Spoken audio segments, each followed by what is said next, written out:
medal now, baby. But he's got a little more class than that, because the truth is, I'm sure that as Coach John Tanner would tell us, there were a lot of people said you just plain flat out weren't good enough. You were a water polo player. Don't go thinking you're any individual swimmer. Now, that's the truth, isn't it? Yeah, I think some people that didn't really want to welcome me into the sport of swimming. But a lot of people did welcome me as well. So that's a great thing about swimming. When you touch the wall, that time flashes up on the board, and that's what you've done. No one can take that away from you. So I've been lucky in that aspect that there's not really a lot of politics involved at all in the sport. But isn't this, Brad, isn't this about respect? I mean, this will lift, look, you're not Stanford, you're from Pacific, right? Oh, yeah, definitely. Stanford says we're great swimmers, we're great baseball players. What am I supposed to think when I think of College Pacific? It's a great university that has I'm going to think of Brad Schumacher from now on. That's what I'm going to think of. Yeah, we have a great basketball team, too. We're going to play Georgetown this coming year, so they better watch out. We're playing Georgetown this year. Oh, that's good. John Thompson, you hear that? I'll put it right here. You, College of Pacific, is coming to Georgetown. Going to whip your backside, Coach. Just thought I'd get you fired up in the middle of July, November. Good, Brad. A politician, you're not. Tell me about going real quick to Pacific as opposed to, for example, going to Stanford. Obviously, for Coach Tanner, this is a major deal. Yeah, it was a great opportunity for me to go to the University of the Pacific. To be able to swim and play water polo under the same coach is a unique situation that it doesn't happen anywhere else in the country. So it's actually been the best thing for me, and it's really helped me to get to where I am today. Folks in Bowie that know you, any of them watching, you think? I don't know. The whole world's watching you, Brad. Enjoy this. Thank you very much. Listen, there's one last thing I wanted to ask you. The year 2000 is 4 years away. See how we go from one right to the next? So talk to me about the next Olympics. You won 2 gold medals here. Now what happens in the year 2000? Year 2000, I'd like to go to the Olympics in both sports. I think that I would like to give it a shot to do both sports in the Olympics, both swimming and water polo. Whether or not logistically that's possible, we're going to find out, as soon as we can. But that's my goal for right now, is to go to, Sydney and swimming and water polo. Unless I'm wrong, it looks to me, I've had some notes here, you're the first man since 1987. Was it Matt Biondi was the last one to be able to do this All-American water polo, All-American swimmer? Yes, he was All-American in both at Cal. And it's a great honor to be put in the, in the same sentence with Matt Biondi. And hopefully I can catch that, I think I'm thought of more as the water polo player, and he was more of the swimmer. Excuse me, sir. So, you are a swimmer. Susan and Doug, is there any doubt of that now? Absolutely not. None whatsoever. George, I should tell you that I did an interview with some of his friends yesterday at the Whitehall pool where he swam. The Whitehall pool? Yeah, Nicole says to say hi. Who? Nicole. Nicole? She's one of the staffers. You could be getting him in trouble. Nikki Koshin. Yes. Yeah. See, we know her as Nicole, Doug. He knows her as Nikki. I think there's a little... Oh, okay. All right. Well, he knows who she is. Anyway, everyone from Whitehall Pool says they all can beat you, so come on back and they'll show you how old you've gotten. All right, Doug and Susan, we'll join you a little bit later on News 4 at 6. Congratulations, Brad Schumacher. When you talk about why we wanted to come to the Olympics, this is the exact reason, folks. All righty, George. Thank you very much. Thank you, Brad. You could be getting him in trouble. I know, I might. They're all eagerly awaiting his arrival back in town. I do know that. That's News 4 at 5 today. Thanks for being with us. The news doesn't stop here. Jim Vance and Doran Gitzer coming up next with News 4 at 6.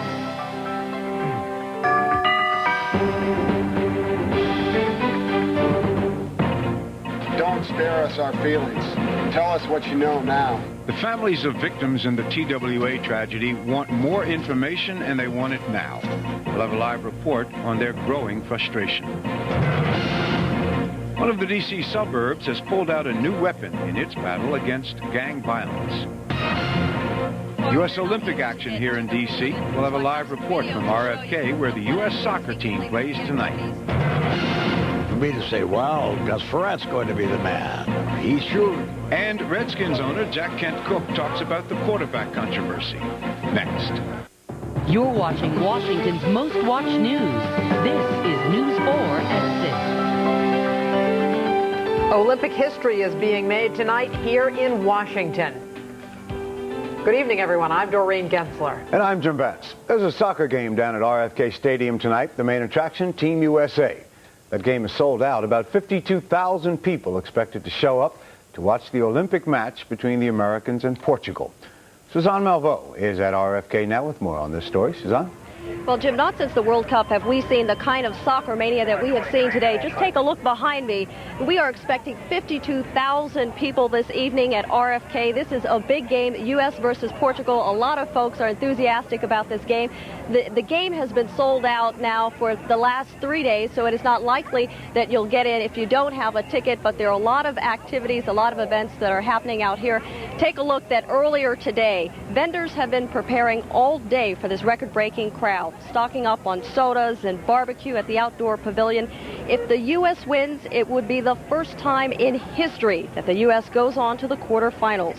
Security here has also been heightened at the arena because possibly President Clinton may be attending the game. Now, earlier I talked with Emilio Pozzi of the organizing committee to talk about the logistics of this evening.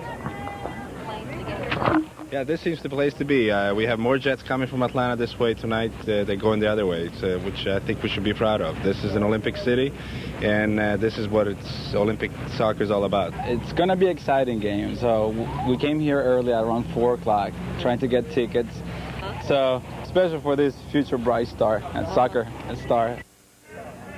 Unfortunately, it is probably too late to get tickets. This has been sold out for the last 3 days, but organizing officials say you should get here early as in now, and there's still a lot of activities out here, barbecue, games, face painting. It is going to be big, and we will let you know about the score later on this evening. This is history in the making here in D.C. I'm Suzanne Malvo reporting live. Back to you. All right, tough assignment. Thanks, Suzanne. Mayor Barry got into the Olympic soccer spirit today, arriving by golf cart on the Mount Vernon College campus, the local Olympic village. The mayor greeted the team from Ghana. Mayor Barry visited team living quarters and heard a song in his honor. Then he toured the rest of the campus and visited with some other teams who are staying in the Olympic village here. Let's go down to the other Olympic village, the one in Atlanta. George Michael down there. George, seems nobody can stop talking about the women's gymnastics team today, huh? Well, we did for a few minutes so we could enjoy Brad, who was just here from Bowie with his gold medal. What a thrill to see these gold medals. And last night, the medal was gold for the U.S. women's gymnastic team for the first time in history. And oh, would you hand me, remember I told you what the front page of the paper would be? What was the front page of every paper you looked at today? Oh, the picture with Caroli and Bella the Caroli. Coach? Yeah. Absolutely. And I thought that was very apropos because it's the one that here. See, Jim, I had this here, and I got so excited with Brad before that I forgot to do it. That picture is the one that is being seen all around the world. The U.S. women carried the day. Let me take you back over to the Georgia Dome for a big, big, big event. Some people had some doubts as to whether or not these women could do it. Their coach, Bella Caroli, says, we knew we could. And the woman who was the absolute hero of the day was Carrie Strug. On a sprained ankle, Strug on her final vault scored a 9.712. It was a painful jump. If you'll watch, you'll see that very quickly she will lift that left leg right there. She sticks it and then gets set. Coach Bella Caroli carried Strug to the middle stand. And for Carrie Strug, last night, that was kind of a bittersweet, special moment in her life. Well, right now I have mixed emotions. I'm really excited that, we got the team gold. It's like a dream come true. We've been praying and thinking about it, and I've worked so long and so hard for it, and I'm really excited, but at the same time a little bit down since I hurt myself because I made all-around finals, and it's always been my goal. I stuck around for an extra 4 years to try and accomplish that goal, and I really want to compete in them, so that's what I'm hoping for. So I'm hoping I'll get better real fast. She won't get better quite as fast as she had hoped because Carrie Strug will not be able to participate in tomorrow's all-around finals due to her injury. However, she is hopeful of coming back for the individuals, which will take place this weekend. In her place, it will be Dominique Mosciano who will take the place of Carrie Strug. A couple other notes, good news and bad news for our local athletes today. First of all, the good news is that the U.S. equestrian team with Karen and David O'Connor of Plains, Virginia, captured the silver medal in 3-day eventing. And the bad news is that Fort Washington's Mark Henderson failed to qualify for the final of the men's 100-meter butterfly. We'll have more, and we join you a little bit later from here in the AT&T Olympic Village. Jim and Doreen. Thank you, George. Later on in our broadcast, Pat Collins will join us. He'll tell us about Olympic encounters, he calls it, the meters. Working for you. Come and listen to the story of a man named Jeff. He had a show on ABC and then he up and left. Said the home of the peacock is where I ought to be. So they loaded up the show and they moved to NBC. Friends, Seinfeld, must-see TV. Next thing you know, Jeff's back on the air. Monday nights this fall. We hope to see you there when you're invited back each week here on NBC to have a heaping helping of that Jeff Foxworthy. Mondays at 8, 7 Central, that is. Y'all tune in now, you hear? The first Olympic Games. Women not allowed. Then the rules changed forever. Women took hold of the Olympic rings and never looked back. How women's sports grew up. NBC Nightly News tonight.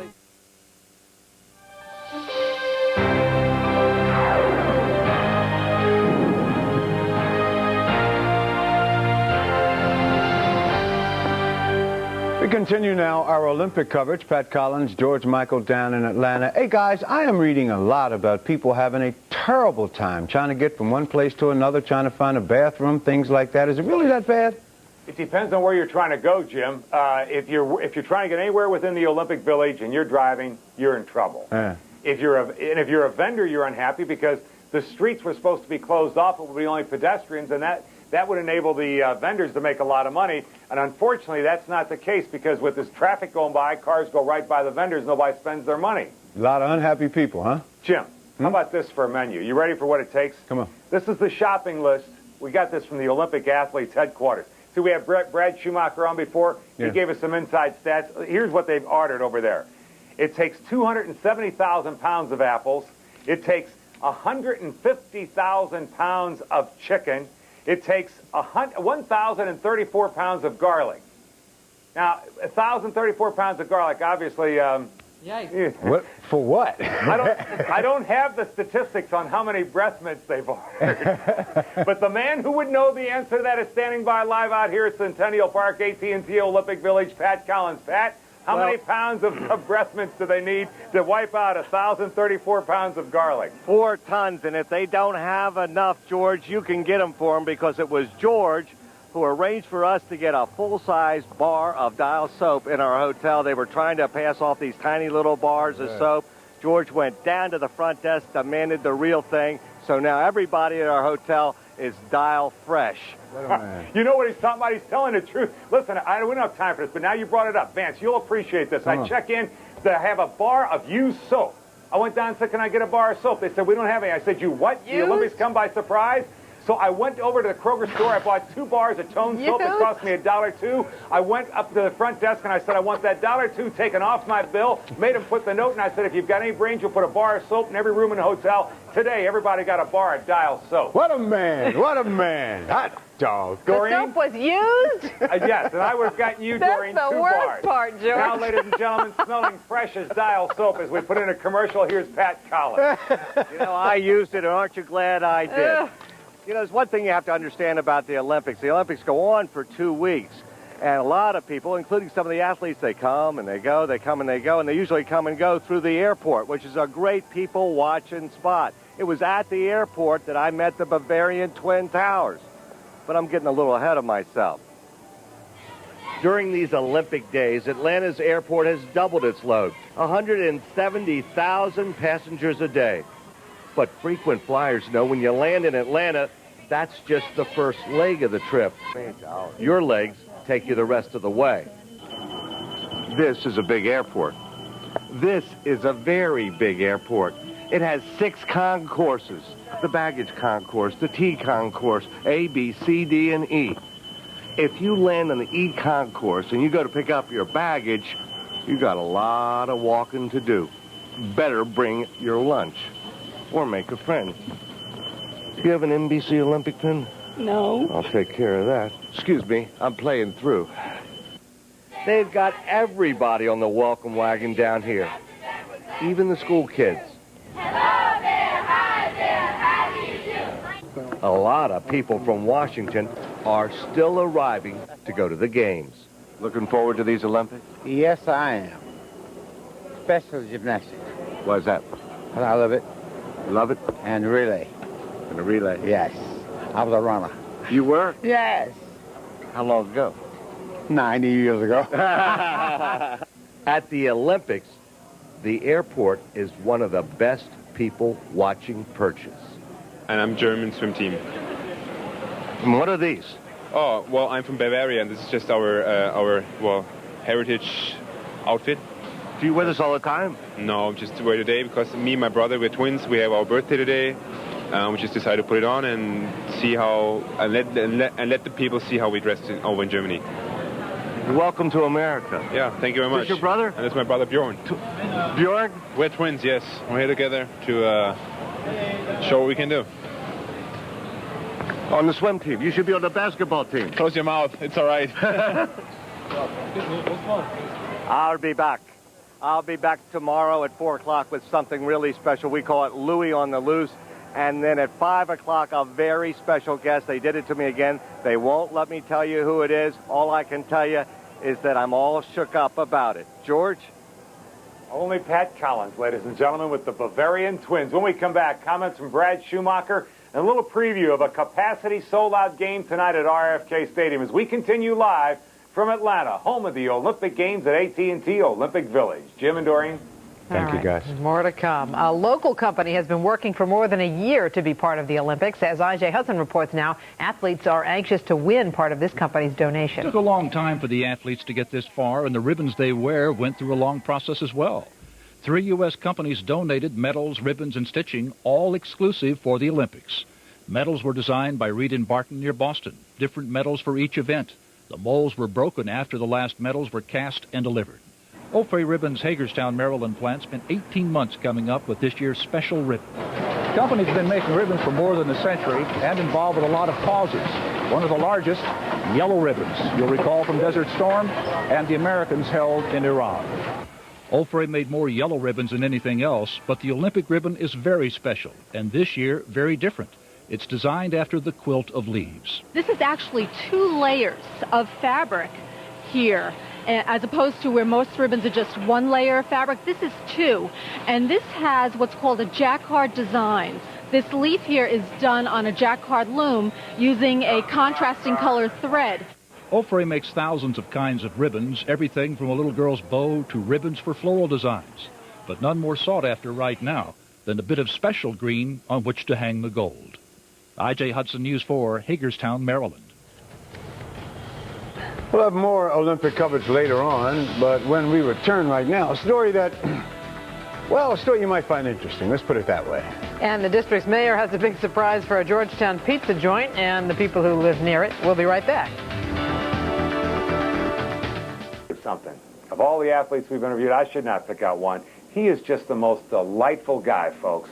I mean, he and his coach are 2 of the nicest people I've ever dealt with in my life. I'm thrilled for everybody from Bowie that ever knew him. And I even told him, I said, Brad, some of the younger kids say they're better now than you were when you were 18. He said, they probably are. Fort Washington, Maryland's Mark Henderson failed to qualify for tonight's finals, the 100-meter butterfly. And the most controversial event, as always, has been the 3-day eventing equestrian event today. The USA captured the silver medal. USA captured the silver, even though one of their contestants yesterday had a very rough afternoon. Let me take you out to the 3-day eventing course. All eyes were on this young lady because she really had made a name for herself. 21-year-old Jill Henneberg riding Nirvana 2, coming up and then crashes hard. She says, hey, look, accidents like this are a part of the 3-day eventing competition. You know, I mean, these things happen, and there's not much you can do, and you carry on, and you go on a new day, and the important thing that is I'm okay, and my horse is okay, and, you know, I mean, I'm thrilled to be here with a medal around my neck. Jill Henneberg enjoying the silver medal, which the USA won. Tonight at RFK Stadium, the U.S. men's soccer team will take on Portugal.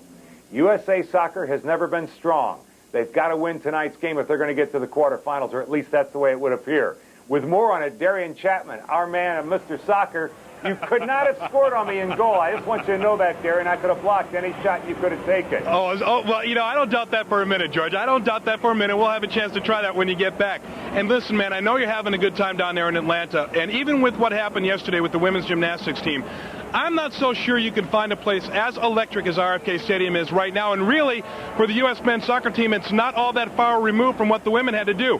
It's very simple. They beat Portugal tonight. They move on to the quarterfinals. If they lose, they're done. They will not move on to the quarterfinals, and they're going to have to get it done in front of a capacity crowd of about 52,000 people. And I'm being told that tickets that went anywhere from $20 to $25 are now going for as much as $250 per ticket. Obviously, it's a big game. Red, white, and blue everywhere you look. And, of course, Bruce Arena, the head coach of the U.S. men's soccer team, is a guy that gets fired up about this. And we wanted to know from him, why is this game with the United States and Portugal so special? The significance of the game certainly makes it special. We need to win this game to advance into the second round. Being in the nation's capital in front of a capacity crowd is terrific. I'm hopeful that that crowd is going to be cheering for the U.S. And RFK is a great soccer stadium. When the fans are into it and they're cheering, it's the loudest stadium in the country. And I'm hopeful that they give us the kind of momentum we need to be successful.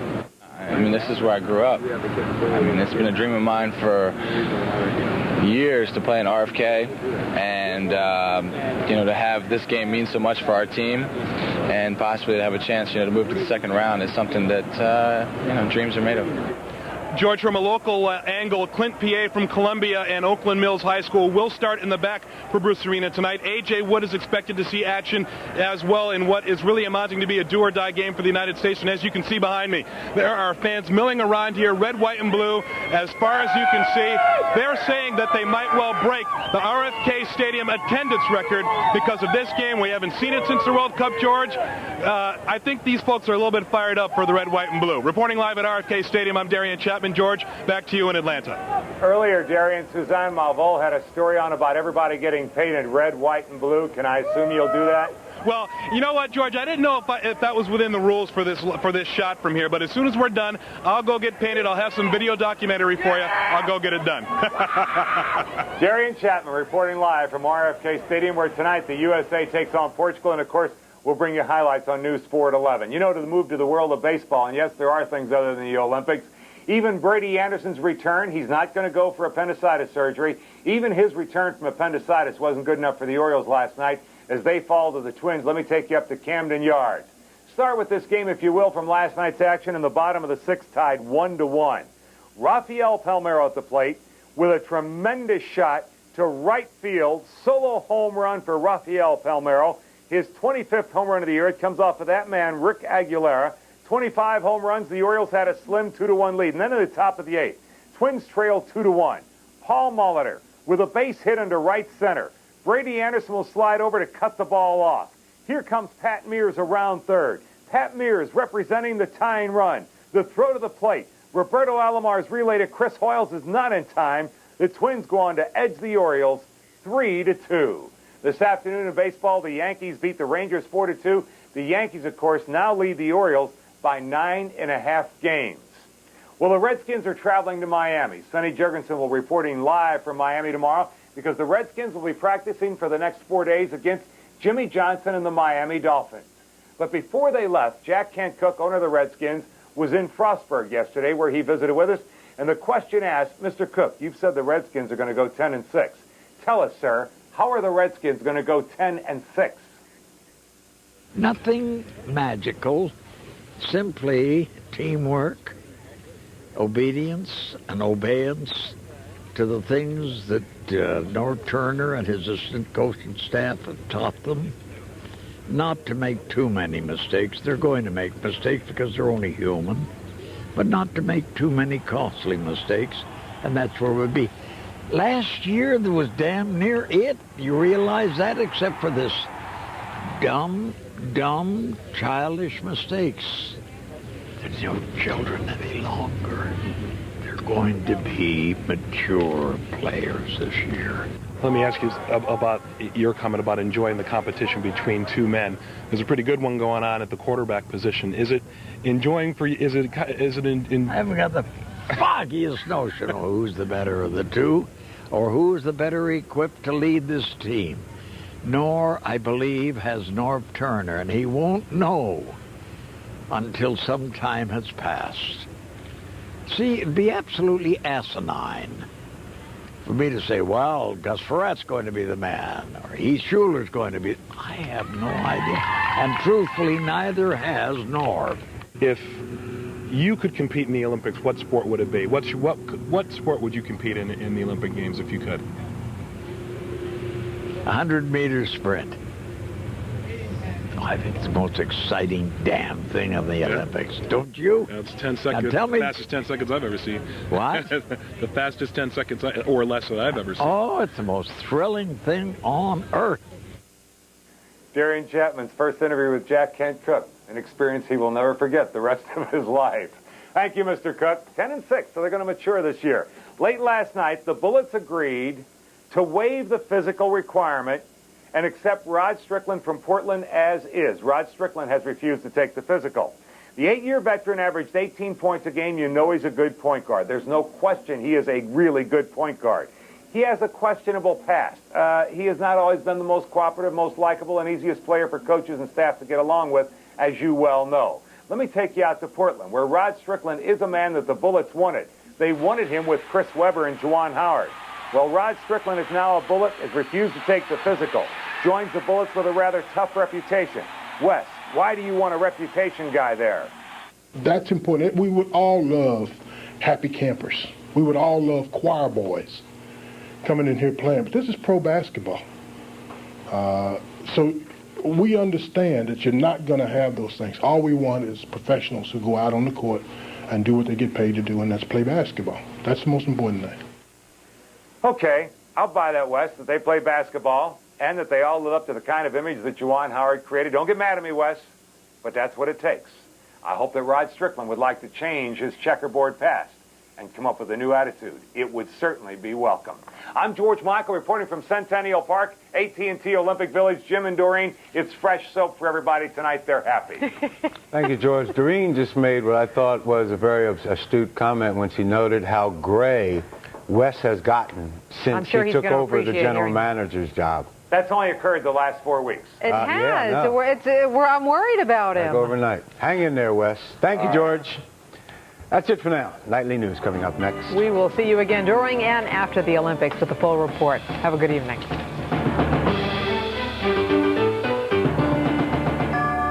Closed captioning provided by Bell Atlantic, the heart of communication. President Clinton will meet with the families of Flight 800 victims, families who are outraged by their treatment. The search is closing in on a large pile of wreckage, maybe more bodies, and everyone hopes the black boxes. At the Olympic Games, one young gymnast's heroic performance, her future after these games. From NBC News, this is NBC Nightly News with Tom Brokaw. Coming to you from Atlanta, the site of the Centennial Olympic Games. Good evening. It was a week ago tonight that we heard the shocking news. A TWA 747 had exploded and crashed into the Atlantic off New York. 230 people were dead. A huge mystery. Tonight, that mystery remains, but for the families of the victims, what little patience they had now has run out.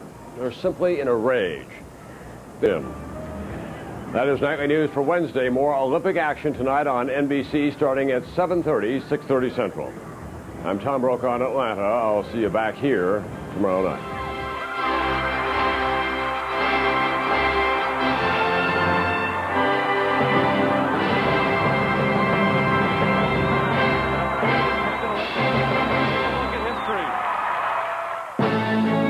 The world is now watching the NBC Nightly News with Tom Brokaw. NBC News, now more than ever. What have we done for you lately? Gone beyond the headlines with in-depth reports on what matters to you. Healthcare, the tobacco wars, child abuse. What's next? Watch NBC Nightly News tomorrow. Coming up tonight after the Olympics, grieving relatives of the victims of TWA Flight 800 are demanding answers, and Congress is responding. We'll have the latest on the investigation. Some people in Georgetown are saying not in my neighborhood, and Mayor Barry agrees. We'll have their story. And George, live from Atlanta, right after the games. I'm Doreen Gensler. From all of us at NBC4, we hope you enjoyed the Olympic Games. The 1996 Olympics, tonight only on NBC4, working for you.